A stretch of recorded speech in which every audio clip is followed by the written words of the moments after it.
नमस्कार मेरे प्यारे साथियों, मैं आप सभी का स्वागत करता हूं आपके अपने YouTube channel SSC solutions with Anuj. जैसा कि आप सभी जानते हैं, अब हम आरपीएफ जो रेलवे प्रोटेक्शन फोर्स है उसमें कांस्टेबल के पेपर्स डिस्कस कर रहे हैं। 50 क्वेश्चन जीके के आज हम डिस्कस करेंगे। 17 जनवरी 2019 की जो शिफ्ट थर्ड थी उसका पेपर डिस्कस करेंगे। ठीक है, देखो भाई, पहला क्वेश्चन क्या कहता है। पहला क्वेश्चन कहता है इनमें से कौन सा विकल्प हवा की धूल और धुरी के कारण प्रकाश के फैलाव की घटना को उजागर करता है। इनमें से कौन सा विकल्प जो हवा की धूल है और जो दूरी है उसके कारण जो प्रकाश में फैलाव की घटना होती है उसको उजागर करता है, तो वो आपका हो जाएगा टिंडल प्रभाव। क्या हो जाएगा बच्चों? ऑप्शन नंबर ए, टिंडल प्रभाव। जब प्रकाश किरण कुल पृथ्वी के वायुमंडल में उपस्थित शून्य कणों से टकराता है तो किरण पुंज का मार्ग दिखाई देने लगता है, तो इसे क्या कहते हैं? टिंडल प्रभाव कहते हैं। अगर मैं बात करूं एग्जाम्पल की या उदाहरण की, तो जंगल में कुहासे में जल सूक्ष्म बूंदों द्वारा प्रकाश का प्रकीकरण। ठीक है, उसके बाद आता है question number second. Question number second कहता है निम्नलिखित में से किस समिति को चालू अर्थव्यवस्था समिति कहा जाता है? अगर मैं बात करूं चालू अर्थव्यवस्था समिति की तो वो कहा जाता है अनुमानित समिति। किसे कहा जाता है? अनुमानित समिति को कहा जाता है। एक बार इसके बारे में पढ़ लेते हैं। चालू अर्थव्यवस्था समिति संसद के माध्यम से सरकार द्वारा प्राप्त किए गए धन के व्ययों के अनुमान की जांच पड़ताल करती है। यह स्थायी मितव्ययता समिति के रूप में कार्य करती है। इसे अनुमानित समिति भी कहा जाता है। ठीक है, उसके बाद आता है question number third. Question number third कहता है बच्चों बैडमिंटन खेल। कौन सा खेल? बैडमिंटन खेल निम्नलिखित में से किस शब्द से संबंधित है? अगर मैं बात करूं बैडमिंटन खेल तो वो ड्रॉप शब्द संबंधित है। जो आपका ड्रॉप शब्द होता है वो बैडमिंटन से संबंधित है। इस शॉट में गेंद को अपेक्षाकृत धीरे मारा जाता है। ड्रॉप मतलब अपेक्षाकृत धीरे मारा जाता है, जिससे गेंद नेट के ठीक ऊपर और करीब गिरे। यह रणनीति रूप से एक हिट है। ठीक है, उसके बाद आता है हमारा क्वेश्चन नंबर 4। क्वेश्चन नंबर 4 कहता है राष्ट्रपति प्रेसिडेंट राज्य मानवाधिकार आयोग के सदस्यों को किसकी सिफारिश पर हटा सकता है? किसकी सिफारिश पर हटा सकता है? तो जो गवर्नर होता है, जो राज्यपाल होता है, उसकी सिफारिश पर हटा सकता है। राष्ट्रपति राज्य मानवाधिकार के सदस्यों को राज्यपाल की सिफारिश पर हटा सकता है। राज्य मानवाधिकार आयोग के अध्यक्ष एवं अन्य सदस्यों की नियुक्ति राज्यपाल द्वारा विशेष समिति की सिफारिश पर की जाती है। अगर आपसे पूछ ले कि राज्यपाल की नियुक्ति कौन करता है तो वो प्रेसिडेंट। उसके बाद आता है राज्य मानवाधिकार जो है वो 3 संसदीय निकाय हैं, जिसमें 2 सदस्य व 1 अध्यक्ष होता है। आयोग द्वारा विकल्प ए को सही माना गया है। ठीक है, उसके बाद आता है क्वेश्चन नंबर 5। क्वेश्चन नंबर 5 कहता है बच्चों निम्नलिखित राजवंशों में से किसने सिजेरियन शैली की वास्तुकला का परिचय दिया? कौन सी कला का? वास्तुकला का, सिजेरियन शैली की। तो अगर मैं आंसर की बात करूं, जो आपका चालुक्य वंश है उसने क्या किया था कि भारतीय शाही राजवंश था। चालुक्य वंश की भारतीय शाही राजवंश था, जिसने 6वीं और 12वीं शताब्दी के बीच दक्षिणी और मध्य भारत के बड़े हिस्से पर शासन किया। ठीक है, इस वंश की स्थापना पुलकेशिन प्रथम ने 543 में की। अगर आपसे पूछ ले कि चालुक्य वंश की स्थापना किसने की, तो पुलकेशिन फर्स्ट ने। चालुक्य वंशीय शासकों ने सिजेरियन शैली वास्तुकला का परिचय दिया था कि चोल वंश दक्षिण भारत का राजवंश है, जिसकी स्थापना विजयालय ने की थी। देखो यहाँ से आपने 2 चीजें याद रखनी है। कौन सी? एक तो आएगा आपका चालुक्य वंश। चालुक्य वंश का संस्थापक कौन था? पुलकेशिन फर्स्ट। अगर आपसे पूछ लिया जाए चोल वंश का संस्थापक कौन था, तो विजयालय। ठीक है, ये दोनों आपने याद रखने हैं। उसके बाद आता है क्वेश्चन नंबर 6। क्वेश्चन नंबर 6 कहता है बच्चों परमाणु केंद्र में परमाणु संख्या डैश की कुल संख्या होती है। जो परमाणु केंद्र होता है, जो उसमें परमाणु संख्या किसकी कुल संख्या होती है? वो होती है आपकी प्रोटॉन की। ठीक है, एक परमाणु के नाभिक में उपस्थित प्रोटॉनों की कुल संख्या को परमाणु संख्या कहते हैं। प्रकाश एक कण की भांति व्यवहार करता है। प्रकाश के इस कण को फोटॉन कहते हैं। न्यूट्रॉन एक अविश्रेहित मूलभूत कण है जो परमाणु के नाभिक में प्रोटॉन के साथ पाया जाता है। इसकी खोज चैडविक ने की थी। आपने याद रखना है, अगर आपसे क्वेश्चन पूछ लिया जाए कि भाई साहब ये बताओ न्यूट्रॉन की खोज किसने की थी, तो न्यूट्रॉन की खोज किसने की थी? जेम्स चैडविक ने की थी। उसके बाद आता है क्वेश्चन नंबर 7। क्वेश्चन नंबर 7 कहता है जब किसी धातु को उसके पतले अक्षरों से बनाया जा सकता है तो उसे डैश कहा जा सकता है। उसके पतले अक्षरों के द्वारा बनाया जा सकता है तो उसे वर्दी कहा जा सकता है। जब किसी धातु को उसके पतले अक्षरों से बनाया जाता है तो उसे वृद्धि कहते हैं। भंगुर पदार्थ बल देने पर या विकृत करने पर टूट जाते हैं। उपजाऊ मिट्टी का एक गुण है जिसमें फसल प्रतिरूप तथा उत्पादन अच्छा होता है। ठीक है, उसके बाद आता है क्वेश्चन नंबर 8। क्वेश्चन नंबर 8 क्या कहता है? न्यूटन के दूसरे गतिशील नियम के अनुसार, जो न्यूटन का सेकंड लॉ था उसके अनुसार, किसी वस्तु पर कार्य करने वाला बल जो फोर्स है उत्पाद डैश और डैश से हटा दिया जाता है। तो वो आपका किससे हटा दिया जाता है? सामग्री और त्वरण से हटा दिया जाता है। फोर्स क्या होता है? मास इनटू एक्सेलरेशन, न्यूटन का सेकंड लॉ था। न्यूटन के गति के दूसरे नियम के अनुसार किसी वस्तु पर कार्य करने वाला बल उत्पाद सामग्री और त्वरण से हटा दिया जाता है। दूसरों शब्दों में किसी वस्तु पर लगाया जाने वाला बल वस्तु के रेखीय संवेग के परिवर्तन दर की समानुपाती होता है, अर्थात force is equal to mass into acceleration. उसके बाद आता है बच्चों क्वेश्चन नंबर 9। क्वेश्चन नंबर 9 कहता है सुगंध देने वाले फूल मुख्य रूप से डैश में पाए जाते हैं। जो सुगंध देने वाले फूल है वो मुख्य रूप से केसर में पाए जाते हैं। केसर एक सुगंध देने वाला पौधा है। इसके पुष्प की वर्तिक्राग को केसर, कुमकुम, जाफरन कहते हैं। आपने बस इतना याद रखना है कि केसर का वनस्पतिक नाम क्या होता है? क्रोकस सैटाइवस। ठीक है, ये आपने याद रखना है। ठीक है, उसके बाद आता है क्वेश्चन नंबर 10। क्वेश्चन नंबर 10 कहता है भारत के किस राज्य में जवाड़ी और सेवारायन पहाड़ियां स्थित हैं? भारत के किस राज्य में जवाड़ी और सेवारायन पहाड़ियां स्थित हैं? तो ये आपकी तमिलनाडु में स्थित हैं। कहाँ पे स्थित है बच्चों? तमिलनाडु में स्थित हैं। सेवराय पहाड़ियां और जवाड़ी पहाड़ियां पूर्वी घाट के दक्षिण पूर्व में स्थित हैं। कहाँ पे स्थित हैं? दक्षिण पूर्व में। यह तमिलनाडु राज्य की प्रमुख पहाड़ी हैं। यह दोनों पहाड़ियां दक्षिण में पूर्वी घाट के समानांतर पहाड़ियों की एक श्रृंखला है। पश्चिमी घाट और पूर्वी घाट क्रमशः दक्कन के पठार के पश्चिमी और पूर्वी किनारों को चिन्हित करते हैं। पश्चिमी घाट पूर्वी घाट से ऊंचे होते हैं। उसके बाद आता है बच्चों क्वेश्चन नंबर 11। क्वेश्चन नंबर 11 कहता है ध्वनि की गुणवत्ता इसके डैश द्वारा निर्धारित की जाती है। जो ध्वनि की गुणवत्ता है वो उसकी फ्रीक्वेंसी के द्वारा निर्धारित की जाती है। ध्वनि मतलब साउंड। साउंड की जो फ्रीक्वेंसी है, जो गुणवत्ता है, इसकी फ्रीक्वेंसी आवर पर निर्भर करता है। ठोस, द्रव्य, गैस या प्लाज्मा में ध्वनि का संचरण संभव है। निर्वात में ध्वनि का संचरण नहीं हो सकता। द्रव्य, गैस एवं प्लाज्मा में ध्वनि केवल अनुदैर्घ्य तरंग के रूप में चलती है, जबकि ठोसों में यह अनुप्रस्थ तरंग के रूप में संचरण करती है। उसके बाद आता है बच्चों क्वेश्चन नंबर 12। क्वेश्चन नंबर 12 कहता है जो आपका पाल साम्राज्य है उसका संस्थापक कौन था? देखो अभी अपने ऊपर पढ़ा था कि जो आपका चालुक्य वंश है उसका संस्थापक कौन था? पुलकेशिन फर्स्ट था। और विजय किसका था? वो था चोल वंश का। हमसे पूछा गया कि पाल साम्राज्य का संस्थापक कौन था? तो पाल का था गोपाल। गोपाल पाल। ठीक है, पाल साम्राज्य मध्यकालीन उत्तर भारत का सबसे शक्तिशाली और महत्वपूर्ण साम्राज्य माना जाता है। इस वंश का संस्थापक गोपाल था। इस वंश का अंतिम शासक गोविंद पाल था। पाल शासकों ने लगभग 4 सदियों 1750 से 1174 तक शासन किया। पाल राजाओं के काल में बौद्ध धर्म के अत्यधिक संरक्षण मिला। आपसे क्वेश्चन पूछ सकता है कि पाल जो राज्य था उसमें क्या हुआ था? राजाओं के काल में बौद्ध धर्म जो है वो अत्यधिक संरक्षण था। उसके बाद आता है क्वेश्चन नंबर 13। क्वेश्चन नंबर 13 कहता है ट्रॉफी के संबंध में MVP शब्द का पूरा नाम क्या है? MVP अधिकांश मूल्यवान खिलाड़ी। ठीक है, अधिकांश मूल्यवान खिलाड़ी। ट्रॉफी में MVP शब्द का पूरा नाम है मोस्ट वैल्यूएबल प्लेयर या अधिकांश मूल्यवान खिलाड़ी। सबसे मूल्यवान खिलाड़ी है। सबसे मूल्यवान खिलाड़ी एक प्रशंसा या पुरस्कार है जो गेम चेंजिंग उत्कृष्टता के लिए पहचानने हेतु उपयोग किया जाता है। उसके बाद आता है क्वेश्चन नंबर 14।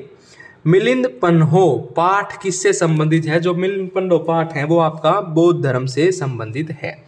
मिलिंद पन्हो एक पाली भाषा में रचित एक बौद्ध ग्रंथ है जिसका रचनाकाल लगभग 100 ईसा पूर्व में। इसमें बुद्ध भिक्षु नागेशन तथा भारत यूनानी शासक मिलिंद के बीच संवाद का वर्णन है। उसके बाद आता है क्वेश्चन नंबर 15। क्वेश्चन नंबर 15 कहता है इनमें से किसे भारत के नए समुद्र मिले? तो ये चीज तो सभी को पता होगी। भारत का जो नया समुद्र है वो किसको मिला था? वास्को डी गामा को मिला था। 8 जुलाई 1497 को पुर्तगाली नाविक वास्को डी गामा भारत की खोज के लिए निकला। भाई साहब याद रखना है कब निकला था? 1497 को। कौन निकला था? वास्को डी गामी। वास्को डी गामा कहाँ का? एक पुर्तगाली नाविक था। यह 1498 को केरल में कालीकट नामक स्थान पर पहुंचा। कब आया? 1498 को केरल के कालीकट नामक स्थान पर। वास्को डी गामा समुद्री रास्ते से भारत पहुंचने वाला पहला प्रथम यूनानी नाविक था, याद रखना है, ठीक है। उसके बाद है क्वेश्चन नंबर 16। क्वेश्चन नंबर 16 कहता है बच्चों हैंडबॉल खेल के खेल क्षेत्र को डैश कहा जाता है। जो हैंडबॉल, जहां पर हैंडबॉल खेला जाता है उसके क्षेत्र को क्या कहा जाता है? कोर्ट कहा जाता है। हैंडबॉल खेल के मैदान को कोर्ट के नाम से जाना जाता है। कोर्ट 40 मीटर लंबा और 20 मीटर चौड़ा होता है। ट्रैक रेसिंग हेतु प्रयोग किया जाता है। ये जो ट्रैक है ये किसके लिए किया जाता है? रेसिंग के लिए यूज किया जाता है, ठीक है। उसके बाद है क्वेश्चन नंबर 14। क्वेश्चन नंबर 14 कहता है जो पशुपति महादेव हैं वो किस काल में मनाया जाता है? जो पशुपति महादेव, ये हड़प्पा संस्कृति, जो हड़प्पा सभ्यता है उसके टाइम पे था। हड़प्पा संस्कृति में पशुपति नाथ या पशुपति महादेव की आराधना की जाती थी। जो सिंधु घाटी सभ्यता है को हड़प्पा सभ्यता के नाम से जाना जाता है। यह सभ्यता लगभग 2500 ईस्वी पूर्व दक्षिण एशिया के पश्चिमी भाग में फैली हुई थी। पशुपति पूजा इस काल का मुख्य धार्मिक कृत्य था कि 1921 में जो आपकी हड़प्पा जो सिविलाइजेशन है, हड़प्पा सिविलाइजेशन, 1921 में दयाराम साहनी ने हड़प्पा सभ्यता की खोज की थी, ठीक है। उसके बाद आता है हमारा क्वेश्चन नंबर 18। क्वेश्चन नंबर 18 कहता है निम्न में से कौन सी एक संक्रामक बीमारी है? अगर हम बात करें संक्रामक बीमारी की तो हमारी कौन सी है? वो है टाइफाइड रोग। जो टाइफाइड रोग है वो हमारा एक संक्रामक बीमारी है। संक्रामक रोग विभिन्न रोगजनक सूक्ष्म जीवों जैसे वायरस हो गया, हमारा बैक्टीरिया हो गया, प्रोटोजोआ, कवक और अन्य परजीवियों के कारण होने वाला रोग है, ठीक है। टाइफाइड जो है वो साल्मोनेला बैक्टीरिया से फैलने वाली एक गंभीर बीमारी है, ठीक है भाई। उसके बाद आता है हमारा क्वेश्चन नंबर 19। क्वेश्चन नंबर 19 कहता है निम्नलिखित में से कौन तारा आपके सबसे करीब है? अगर मैं बात करूं तारे की तो कौन सा तारा हमारे सबसे करीब है? तो वो है प्रोक्सिमा सेंचुरी, ठीक है। देखो अब प्रोक्सिमम सेंचुरी जिसका वैज्ञानिक नाम है सेंचुरी सी है। यह तारामंडल में स्थित एक लाल बौना तारा है। सूर्य के बाद प्रोक्सिमा सेंचुरी हमारी पृथ्वी के सबसे नजदीक तारा है। इसकी दूरी 4.24 प्रकाश वर्ष की दूरी पर है। यह सेंटारस तारामंडल में स्थित है। देखो अभी पूछा गया था कि कौन सा तारा सबसे करीब है, अब अगले शिफ्ट में आपसे ये भी पूछ सकता है कि भाई कौन से तारामंडल में स्थित है, तो सेंटारस तारामंडल में स्थित है। उसके बाद आता है क्वेश्चन नंबर 20। क्वेश्चन नंबर 20 कहता है सार्वजनिक संपत्ति स्रोतों के अति प्रयोग को डैश कहा जाता है। अगर मैं बात करूं सार्वजनिक संपत्ति स्रोत तो उनको क्या कहा जाता है? सार्वजनिक स्रोतों की त्रासदी कहा जाता है। क्या कहा जाता है? त्रासदी कहा जाता है। सार्वजनिक संपत्ति स्रोतों के अति प्रयोग में सार्वजनिक स्रोतों की अति दोहन हो जाता है जिसमें भविष्य में संसाधनों की कमी हो जाती है। सार्वजनिक संपत्तियों के संरक्षण के लिए लोक संपत्ति नुकसान निवारण अधिनियम 1984 में लागू किया गया था। उसके बाद है क्वेश्चन नंबर 21। क्वेश्चन नंबर 21 कहता है संसद के संयुक्त सत्र का संचालन करने के लिए अध्यक्ष के रूप में अनुपस्थित रहते हुए सत्र का संयोजक कौन होता है? तो देख लेते हैं। इसमें होता है देखो लोकसभा उपाध्यक्ष होता है। वैसे तो संसद के संयुक्त सत्र की अध्यक्षता लोकसभा अध्यक्ष द्वारा किया जाता है। जो संसद का संयुक्त सत्र है, जो ज्वाइंट सेशन है, उसकी अध्यक्षता या उसका चेयरमैन कौन होता है, हमारा लोकसभा का अध्यक्ष होता है। लेकिन लोकसभा अध्यक्ष की अनुपस्थिति में, अगर लोकसभा अध्यक्ष नहीं है तो उसकी अनुपस्थिति में लोकसभा का उपाध्यक्ष संयुक्त अधिवेशन की अध्यक्षता करता है। और अगर आपका जो उपाध्यक्ष है वो भी नहीं है तो जो राज्यसभा का उपसभापति होगा वो करेगा। और जो ये संयुक्त सत्र है, जो ये ज्वाइंट सेशन है, ये किसके द्वारा बुलाया जाता है, राष्ट्रपति द्वारा किया जाता है। देखो, अगर मान लो ज्वाइंट सेशन है, उसमें क्या होता है, उसका चेयरमैन कौन होगा, लोकसभा का अध्यक्ष होगा। अगर मान लो लोकसभा का अध्यक्ष नहीं है तो कौन होगा, लोकसभा का उपाध्यक्ष होगा। 1% लोकसभा का उपाध्यक्ष भी नहीं है तो कौन होगा, जो राज्यसभा है उसका जो उपसभापति होगा वो चेयरमैन होगा। ठीक है। उसके बाद आता है क्वेश्चन नंबर 22। क्वेश्चन नंबर 22 कहता है पैरा ओलंपिक में स्वर्ण पदक जीतने वाले पहले भारतीय कौन थे। तो पैरा ओलंपिक में स्वर्ण पदक जीतने वाले मरियप्पन थंगावेलु थे। कौन थे बच्चों, मरियप्पन थंगावेलु थे। भारतीय उच्च जंपर, आपने बस इतना याद रखना, ये रिलेटेड है किससे, ऊंची कूद से। ठीक है। उसके बाद आता है क्वेश्चन नंबर 23। क्वेश्चन नंबर 23 कहता है कोशिका के विभाजन में, जो सेल डिवीजन होता है आपका, कोशिका के विभाजन में जन कोशिकाओं की तैयारी के लिए एक मूल कोशिका को डैश में विभाजित किया जाता है। तो क्या किया जाता है, 2 समान में विभाजित किया जाता है। कोशिका के विभाजन में जनन कोशिका एक मूल कोशिका को 2 समान कोशिका में विभाजित किया करती है। कोशिका शरीर की मूल इकाई है। इसकी खोज रॉबर्ट हुक ने की थी। अगर आपसे पूछा जाए बच्चों कि सेल की खोज किसने की थी, तो सेल की खोज की थी आपकी रॉबर्ट हुक ने। किसने की थी, रॉबर्ट हुक ने की थी। तांत्रिक कोशिका मानव शरीर की सबसे बड़ी कोशिका है। ठीक है। उसके बाद आता है क्वेश्चन नंबर 24। क्वेश्चन नंबर 24 कहता है जो नाट्य शास्त्र है उसके लेखक कौन है। नाट्य शास्त्र के लेखक हैं भरत मुनि। नाट्य शास्त्र के लेखक कौन है, भरत मुनि हैं। नाटकों के संबंध में मूल सूचना तथा शास्त्रीय जानकारी नाट्य शास्त्र में उपलब्ध है। नाट्य शास्त्र में रचयिता भरत मुनि हैं। भरत मुनि का जीवन काल 400 ईसा पूर्व से 100 ईसा के मध्य अज्ञात माना जाता है। शांग्रव देव भारत के संगीत शास्त्री थे जिन्होंने संगीत रत्नाकर महत्वपूर्ण ग्रंथ की रचना की थी। उसके बाद आता है बच्चों क्वेश्चन नंबर 25। क्वेश्चन नंबर 25 कहता है अंतरराज्य परिषद किस मंत्रालय के अंतर्गत आता है। अगर मैं बात करूं अंतरराज्य परिषद तो वो आपका होम मिनिस्ट्री के अंतर्गत आता है, गृह मंत्रालय के अंतर्गत आता है। और होम मिनिस्टर कौन है, अमित शाह। ठीक है। अंतर्राष्ट्रीय परिषद गृह मंत्रालय के अंतर्गत कार्य करता है। अंतर्राष्ट्रीय परिषद का उल्लेख भारतीय संविधान के अनुच्छेद 263 में किया गया है। आपसे आर्टिकल पूछ ले इसका तो आर्टिकल हो जाएगा आपका 263। पहली बार जून 1990 में इसकी स्थापना की गई। यह एक सलाहकारी निकाय है जिसका कार्य संघ और राज्यों के बीच सामान्य हित के विषयों की जांच और चर्चा करना है। ठीक है। उसके बाद आता है हमारा क्वेश्चन नंबर 26। क्वेश्चन नंबर 26 कहता है बच्चों थाल घाट मुंबई और डैश को जोड़ता है। जो आपका थाल घाट है, क्या है बच्चों, थाल घाट, वो किस किस को जोड़ता है, मुंबई और किसको जोड़ता है, मुंबई और नासिक को जोड़ता है। थाल घाट प्रायद्वीपीय भारत का एक प्रमुख दर्रा है। यह पश्चिमी घाट में स्थित है। इससे होकर मुंबई कोलकाता मार्ग गुजरता है। यह मुंबई को नासिक से जोड़ता है। ठीक है। उसके बाद आता है हमारा क्वेश्चन नंबर 27। क्वेश्चन नंबर 27 कहता है बच्चों निम्नलिखित में से कौन क्रिकेट विश्व कप के संबंध में नहीं है। तो आप देख लीजिए कौन सा नहीं है, ये हो जाएगा आपका कलिंग कप। ठीक है। ईरानी कप, रणजी ट्रॉफी और देवदत्त ट्रॉफी। ठीक है। ये सारे आपके किससे संबंधित हैं, क्रिकेट से संबंधित हैं। ठीक है बच्चों। और जो कलिंग कप है वो आपका किससे है, फुटबॉल से संबंधित है। फुटबॉल का एक मोस्ट इंपोर्टेंट कप होता है फीफा कप, ये आपने याद रखना है। ठीक है। कलिंग कप फुटबॉल से संबंधित है। यह भारत के ओडिशा राज्य में प्रतिवर्ष आयोजित होने वाला एक प्रतिष्ठित फुटबॉल टूर्नामेंट है। Irani cup, Ranji trophy, Devdutt trophy cricket प्रतियोगिता से संबंधित है। ठीक है। उसके बाद आता है क्वेश्चन नंबर 28। क्वेश्चन नंबर 28 है बच्चों पुरुष में कौन से सेक्स जीन मौजूद होते हैं। तो कौन से होते हैं, XY होते हैं। ठीक है। ये आपने याद रखना है। महिलाओं में 2 X गुणसूत्र होते हैं। महिलाओं में क्या होता है, XX और पुरुष में होता है XY।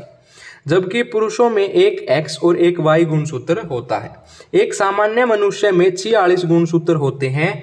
गुणसूत्रों को मानव के आनुवंशिक गुणों का वाहक माना जाता है। इनमें से 22 जोड़े जिन्हें अलिंग गुणसूत्र के रूप में जाना जाता है, यह दोनों लिंगों के समान रूप में उपस्थित होते हैं।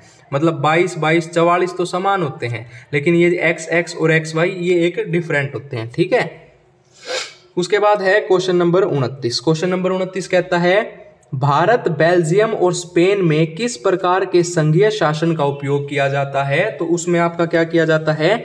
संघीय रूप से प्रशासित विधि का। ठीक है, अगर मैं बात करूं भारत, बेल्जियम और स्पेन की, ठीक है, भारत, बेल्जियम और स्पेन में जो संघीय रूप से शासित व्यवस्था को अपनाया गया है, बस आपने इतना याद रखना है। उसके बाद आता है बच्चों क्वेश्चन नंबर 30।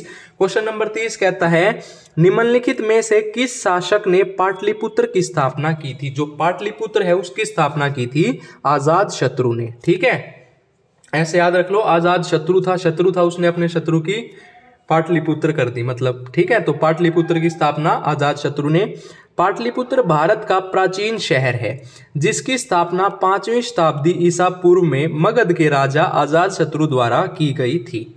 इसके पुत्र उदययीन ने इसे मगध की राजधानी बनाया और यह 1ली शताब्दी ईसा पूर्व तक बना रहा। वर्तमान में पटना पाटलिपुत्र के स्थान पर नवीन शहर है।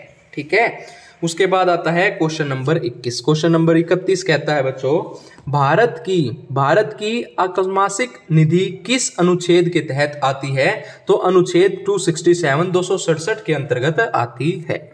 देख लेते हैं 263 क्या कहता है। 263 कहता है जो आपका सेंट्रल और जो राज्य सरकार है, सेंट्रल और जो स्टेट गवर्नमेंट है के मध्य समन्वय स्थापित हेतु अंतरराज्यीय परिषद का गठन। 280 वित्त आयोग का गठन, मतलब फाइनेंस कमीशन, मोस्ट इंपोर्टेंट है 280। 266 भारत के संचित निधि का प्रावधान। ठीक है, क्वेश्चन नंबर 32 कहता है जो नाइजीरिया है और जो जिम्बाब्वे है इनमें से किस महाद्वीप के देश हैं? तो किस महाद्वीप के हैं? ये आपके अफ्रीका महाद्वीप के देश हैं। नाइजर अफ्रीका महाद्वीप का एक देश है, इसकी राजधानी नियामी है। इस देश का नाम नाइजर नदी पर पड़ा है। जिम्बाब्वे अफ्रीकी महाद्वीप के दक्षिणी भाग में जाम्बेजी और लिम्पोपो नदियों के बीच में स्थित एक स्थलरुद्ध देश है। उसके बाद आता है बच्चों क्वेश्चन नंबर 33। क्वेश्चन नंबर 33 कहता है कि जो राज्य का मानवाधिकार है आयोग का अध्यक्ष डैश है। तो कौन है? जो उच्च न्यायालय होता है उसके जो सेनावर्ती मुख्य न्यायाधीश होते हैं वो इसके क्या होते हैं? अध्यक्ष होते हैं।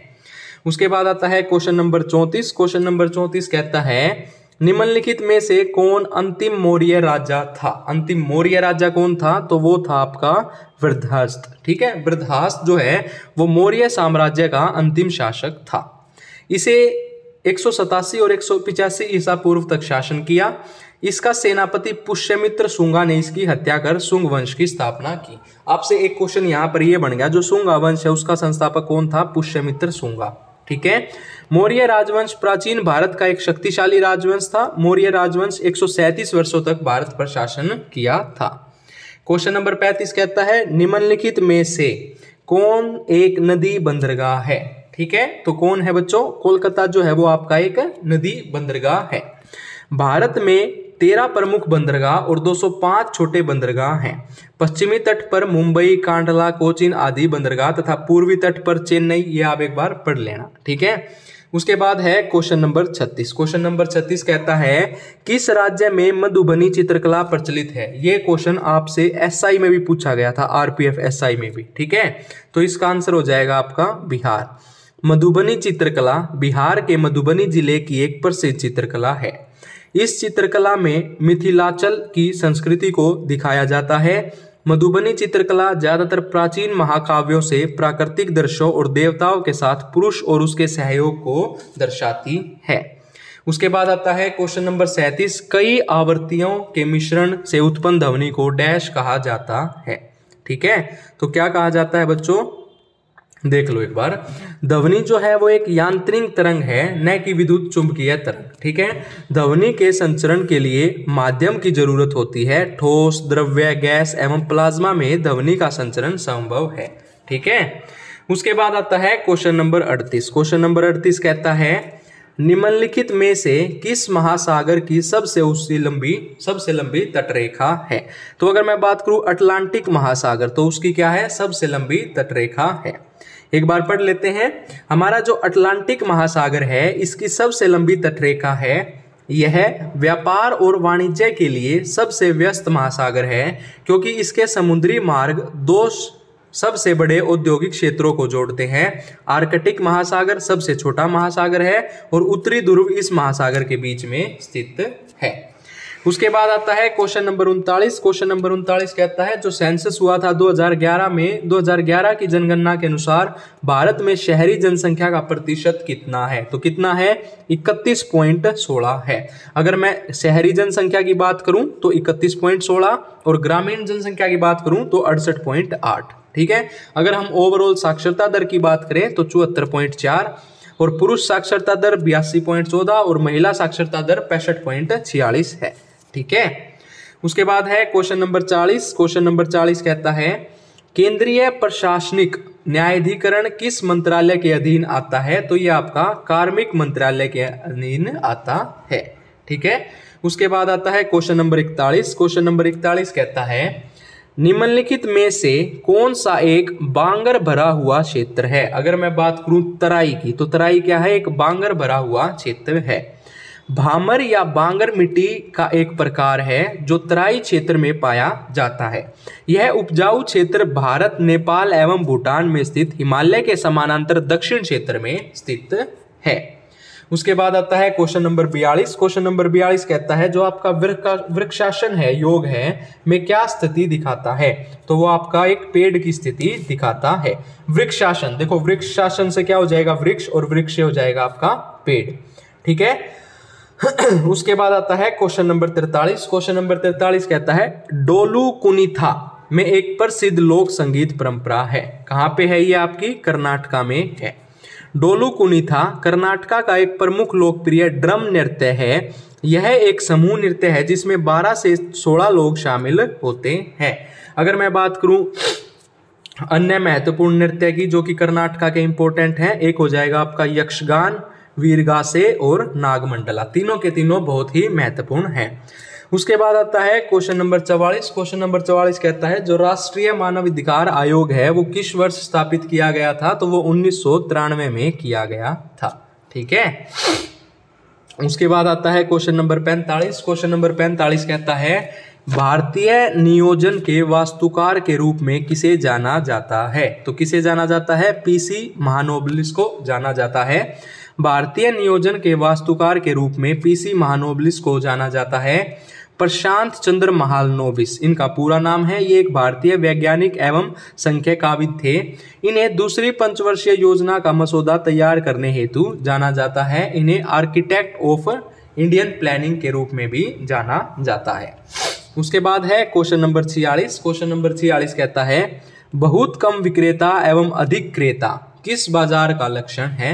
तो यह आपका अल्पाधिकार बाजार का लक्षण है। ठीक है।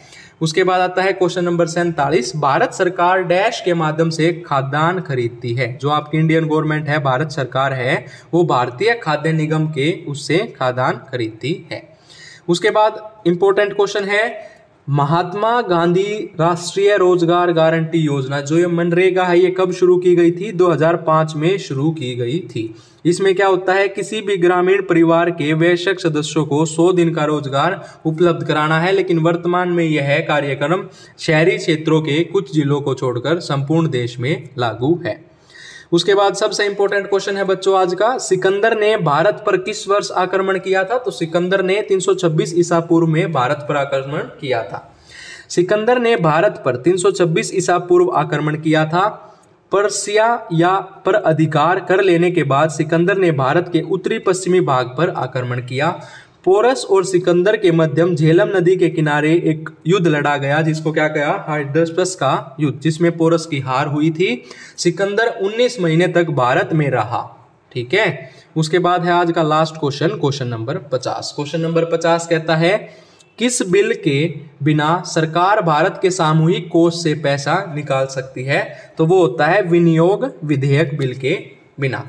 सरकार द्वारा संचित निधि या सामूहिक कोष में से रकम निकासी को मंजूरी दिलाने के लिए संसद में प्रस्तुत विधेयक विनियोग विधेयक कहलाता है। इस बिल के बिना सरकार संचित निधि से पैसा निकाल सकती है।